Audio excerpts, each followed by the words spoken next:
You ain't even got no reason to stop him, bro. First of all, this cop is not what you call fitness ready. Oh, sure, he's into fitness, food in his mouth. Hey, yo, what the fuck? You gonna hit him with... The fool done lost his mind. I love this. Bruce Rivers, he's the criminal lawyer. Who is he? Bruce Rivers, he's the criminal lawyer. And who is he? Bruce Rivers, he's the criminal lawyer. And what he do? And it's gonna react to all the self-snitching. Oh. Hi, this is Bruce Rivers. Welcome to another fun-filled episode of Criminal Lawyer Reacts. I'm Bruce Rivers, donned in my fall colors with my pearl-handled pistol cufflinks so graciously gifted to me by our former content genius, which actually today is the day. Today it's been 1 year since we lost Michael. 1 year. It's been a fuck of a year, let me tell you. Today we're reacting to, what is the title of this? This Baltimore cop. And the Baltimore cop, he ends up trying to run somebody over. We do a lot of these cop videos, and it's kind of to show you what not to do. You know, the thing about it is, most cops do their job and do it well and, you know, risk their lives. And they go into, you know, it's like being a proctologist. Who wants to go up somebody's asshole? You know, who wants to deal with drunks? Who wants to deal with domestic assaults? Who wants to deal with, you know, street crime? You know, people trying to run you over, people trying to shoot at you, people spitting at you, people calling you all kinds of fucking names. Who wants to do that? Nobody. Do we underpay cops? We certainly do. That's why there are cops on the take. But most of them aren't. Most of them are good people. And people always ask me, oh, you must hate cops. Well, no, I don't hate cops. They take them off the street and I put them right back on. They feed my children. They're fantastic. So keep arresting and you're feeding me business. But before we get to this particular cop who's in hot water, this is brought to you by AskALawyer.com.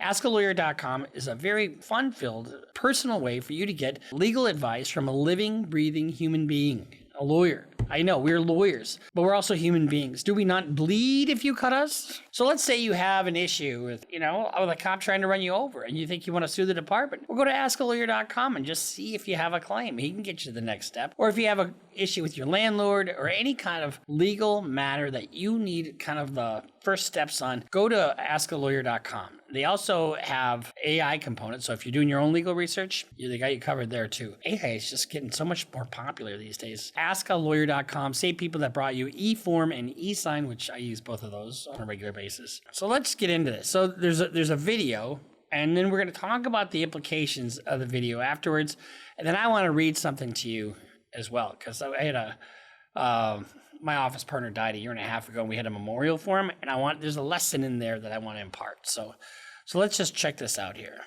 Straight up. No, all right. Yeah, what's your reason to stop me? You ain't even got no reason to... Oh, no, I should preface this by saying that the Baltimore Police Department has not released a dash cam video. Why do you think they didn't want to do that? Because it shows a raving maniac on the road. In today's day and age, everybody's got a camera. Isn't it crazy? And that's a good thing. I really think that's a good thing. You ain't even got no reason to stop him, bro. First of all, this cop is not what you call fitness ready. Oh, sure, he's into fitness, food in his mouth. But he's not going to chase this guy. You know why he's not going to chase the guy? 1, he's lazy. 2, he probably can't. Number 3, he'd get outrun. Hey, yo, walk off, Trey. Why would you hit the alley, yo? Go ahead, Trey. Walk off, yo. He beating. He ain't even got no reason to stop him. Hey, yo, what the fuck? You gonna hit him with the car? Yo, what the fuck, bro? Yo, hell no, yo. Oh, hell no. Hey, yo. Come back this way, yo.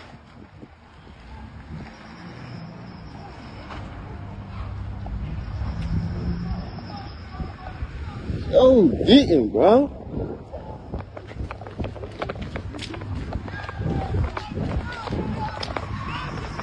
That's his dumb ass.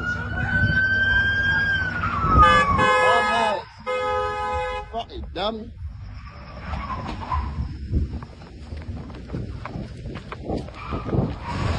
Dumb ass, you dumb as shit.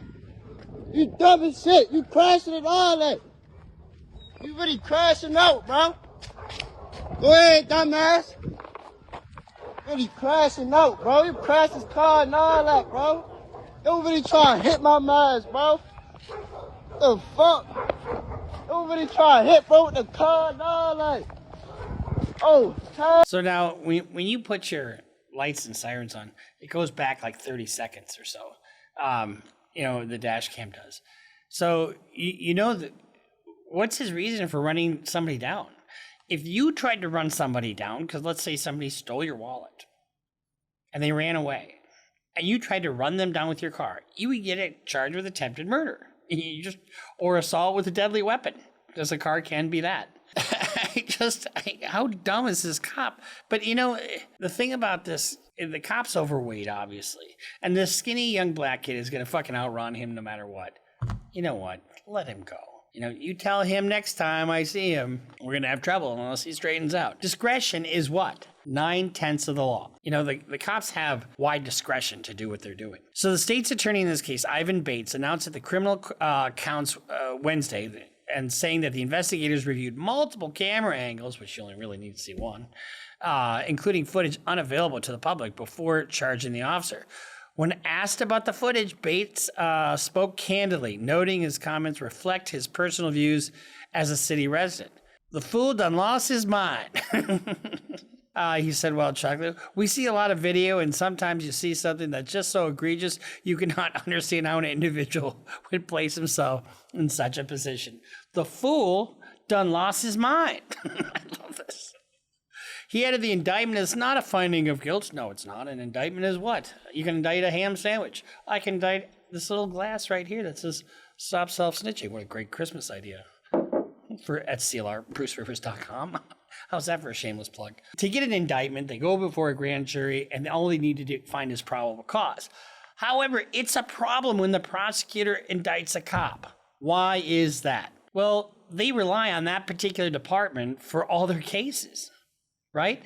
So typically what you'd want to do is farm that out to the Attorney General's office or to another jurisdiction that's not using that department because of the conflict. So Parks turned himself in and has been suspended without pay, I might add. Baltimore Police Commissioner Richard Worley and Mayor Brandon Scott issued a joint statement following the indictment of the other. This ought to be good. I mean, don't you love cleaning up everybody else's messes? This officer's actions were unacceptable and completely at odds with how we expect our public servants to act. We expect them to be in shape and to chase a guy instead of running them down. If convicted, the officer will be fired immediately in accordance with the law. Well, why not fire him anyway? Because you've seen it on the video. So the indictment alleges that at about 5 p.m. on October 28th, Parks drove to a liquor store at the 3000 block of Wiley Avenue, got out of his vehicle and approached several people who were standing on the sidewalk. It's getting a little hot, guys, he allegedly told the group. That means there's cops around. I just need you guys to take a lap, One of the individuals, a man, then walked away, and as the rest of the group dispersed, Parks got back into his patrol vehicle, drove a short distance, and stopped along the curb to the right of the first person who had walked away, the indictment alleges. Parks then called the man by his name and told him to come over and get out of his vehicle again, according to the indictment. Parks is alleged to have told the man, don't make it worse. I'm going to be straight up with you. I'm going to be straight with you. You got to come.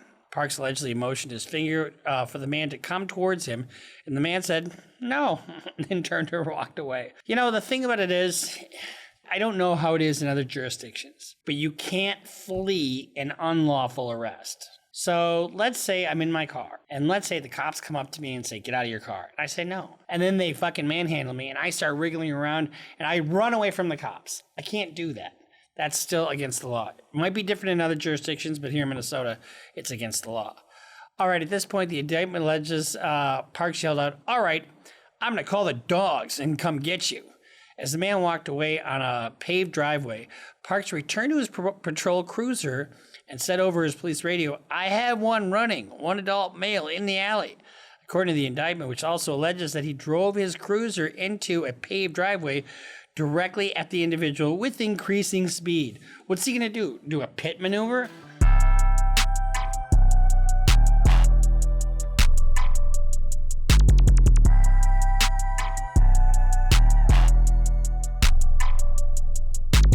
Is he going to do a pit maneuver on a human being? Running somebody down. So, like I said before, if you try to run somebody down that's wronged you, That's assault with a deadly weapon. It's excessive use of force, which this kid probably would have a 1983 claim. Section 1983 of Title 42 of the U.S. Code is by far the most important statute available to civil rights practitioners. The statute creates a cause of action for the violation of an individual's constitutional rights. The statute applies only to state and local officials, not to federal government officials. First of all, I haven't heard anything so far that tells me this kid was breaking the law. Officer Robert Parks was indicted on charges of attempted murder, assault in the second degree, assault in the first degree and second degrees, reckless driving, and misconduct in office. Baltimore City State's Attorney Ivan Bates announced at a news conference this week, if found guilty of all charges, he faces a maximum of 65 years in prison. Well, he's not going to do 65 years in prison. But would he go to prison? He might go to prison. I don't know. The Baltimore City Fraternal Order of Police, Lodge 3, the union that represents Parks, said in a statement that an indictment does not equal guilt. Of course it doesn't. And alleged that certain important relevant facts were known to Parks during the encounter were not disclosed at Bates' news conference. We ask that the public keep an open mind after watching the video and listen to Bates, the union statement said. Don't rush to judgment. If it doesn't fit, you must acquit. We call some of these older guys who are, like me, fat and kind of, seeing their last days through, call it ROD, retired on duty. So he when he was a younger guy, all full of piss and vinegar, go chase the guy on foot. If you're not going to do that, well, just run him down then. Your fucking cruiser. Oh my God. Just decisions that we make. I can see if somebody pulls a hero sandwich, a submarine sandwich that's in tinfoil, and you think it's a nickel-plated 45, and you shoot him, that's one thing. But making a deliberate conscious decision to run somebody down in your car and then crash your vehicle, think again. Cops really do have to make split decisions. When you accidentally grab your taser or grab your sidearm thinking it was your taser because you hadn't been on the street forever. Or, you shoot a child, meaning to shoot, the person holding the child. We've reviewed some of those things. Tough job. It's just a fucking tough job. Just like I was telling you, my dad was a fireman. Those are tough jobs.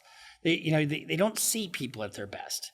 Although with a fireman, you're rescuing people. You're taking people to safety. And firemen or police officers do that too. But I think more often than not, they're dealing with the shitheads. They're dealing with somebody kicking the window in the back of their squad, or leaving drugs in the back of their squad, or shitting themselves, or pissing themselves, or vomiting in the back of their squad. They're dealing with people that aren't respectful, and we need to give them some slack sometimes. Do I love cross-examining, a cop that didn't cross his eyes or dot his I's and cross his T's? You're damn right I do. I love winning. But at the same time, if I really win, that means somebody was mistreated. So I don't like that aspect of it. So another point that Robert made is that, he called him out by name. Why run him down? You know where he lives. Go to his house and talk to the people that live with him, like his mom or dad, who it seemed like a young kid, or just wait there or get him next time. No need to run him down with your frickin' vehicle. And then you have the issue of, was it a lawful order? Well, that kind of doesn't matter in a sense. If it's a lawful order, fine. But if it's not, do you have the right to run from an unlawful order? Some jurisdictions you do, some you don't. There's a thing called fruit of the poisonous tree doctrine, meaning if it stems from an illegal act, anything that happens after it is whatever.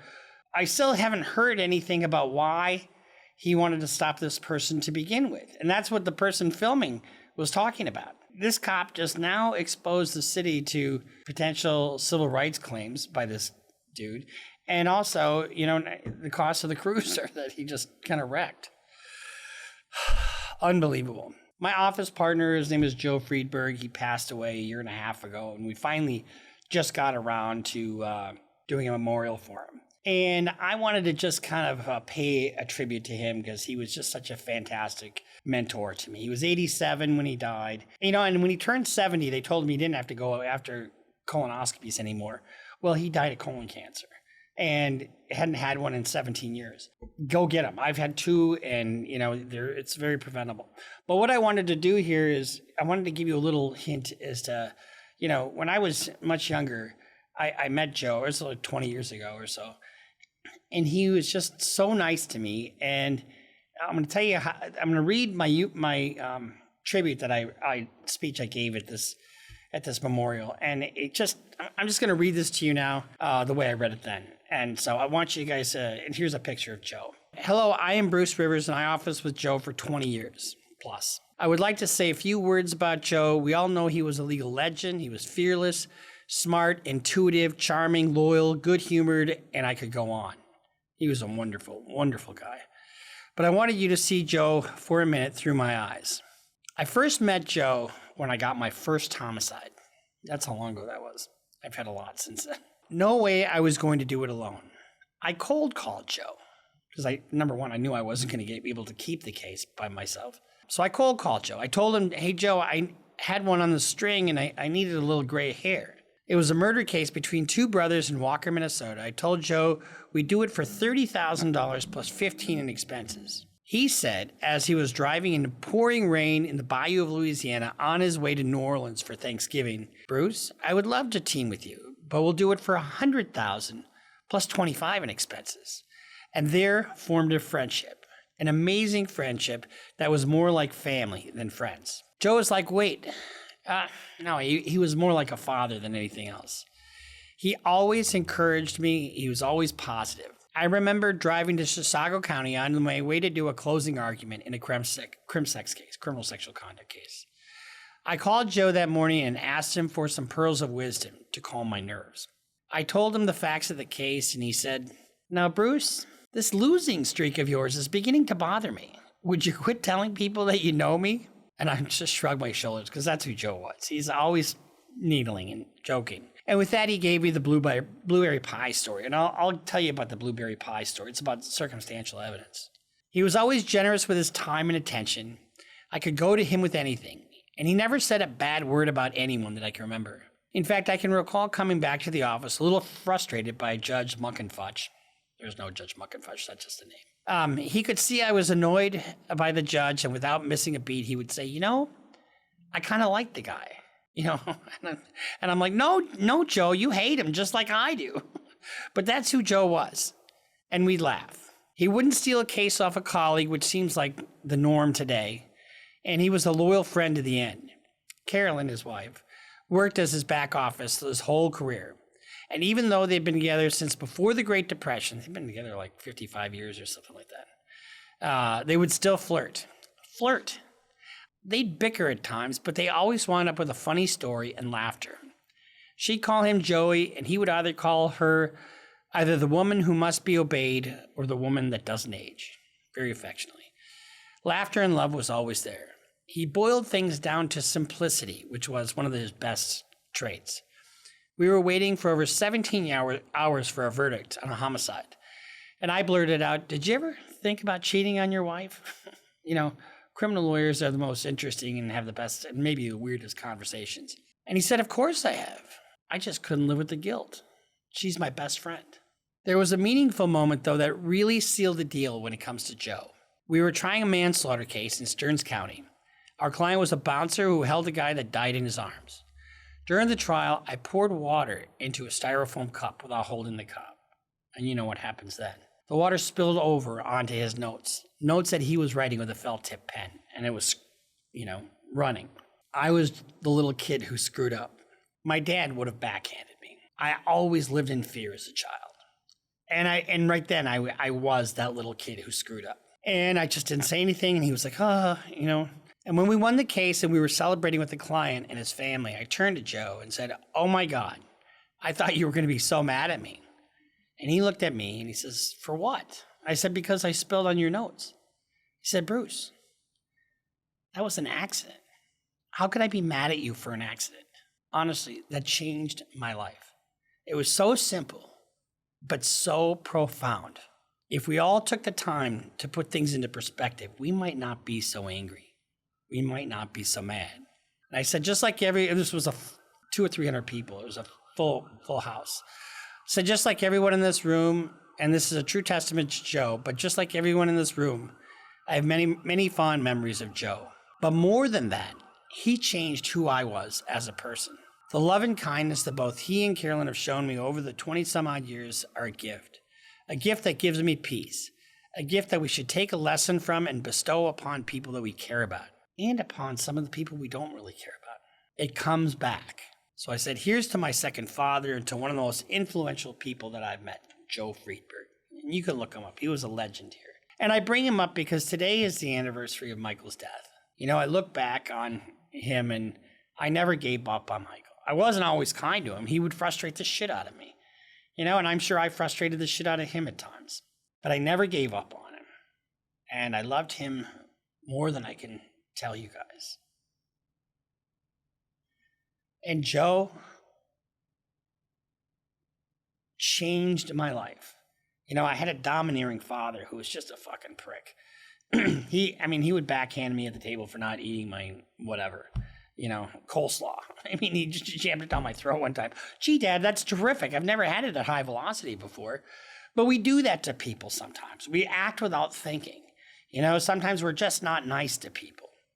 And, you know, we need to think. You know, Joe would have these isms that was just so simple. You know, like, I couldn't live with the guilt. She's my best friend. I mean, you just put it in context like that. Our lesson today, my friends, my little students, be kind to everybody and think before you act. If you do, you won't need me. So give everybody around you a hug and give them love. So that's our reaction for today. Make sure you subscribe. Follow us on Instagram. Follow us on Twitter. Follow us on Facebook. Sign up for Patreon. And go to CLR Bruce Rivers for all your holiday gift-giving needs. And we'll see you next time on Criminal Lawyer Reacts. Bruce Rivers just broke down your case.